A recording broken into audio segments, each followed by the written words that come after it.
What's up, guys? Hey, I want to show you this really cool thing I found. Now that we got the cooler mounted on the truck, we have all kinds of shit, you know, bottles, cans, so forth. And instead of just having a generic bucket on the truck, I found this here. This is called the Thrasher Can Topper. I got it on Amazon.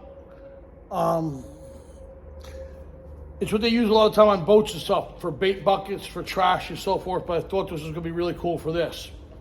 So basically, we always have a million buckets laying around. And I also use these. These are 5-gallon bucket liners. You get these on Amazon as well. In the description, I'll go ahead and put a link. Now, these are great. I use these all the time. They're very lightweight. I very rarely tape things off or cover things. But when I do like a lamp, or today we actually had a light with a bird nest in it, and I covered it with that. So these are lightweight. They're real cheap. They come in rolls. Go ahead and what I do first here is, since this bucket's loose, I'm gonna put the trash can topper on, right? Basically, put it on here, and let me cinch it up. Because after I tighten it up, I don't need to ever loosen this up again. Okay, so this won't come off.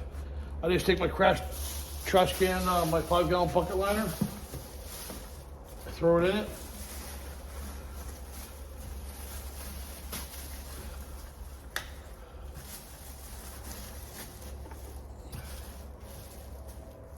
Peel this over the top, and there we go.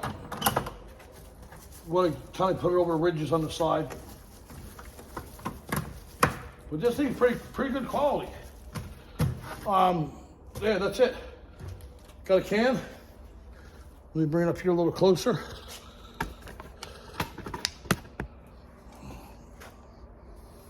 You know, I got this here. Stuff it in. Another can. Stuff it in. You got something this big. Stuff it in. And the wind's not going to blow it out. It's not going to fly out. And then when you want to empty it, since this here is pressed up against here, I just lift it here, grab it, tie it off, throw it in the garbage can, grab another liner, put it in, pull this over the top, and we're good to go. I thought this was a really cool idea. Keep things clean on the site. All right, guys, every little bit counts. Keep on spraying.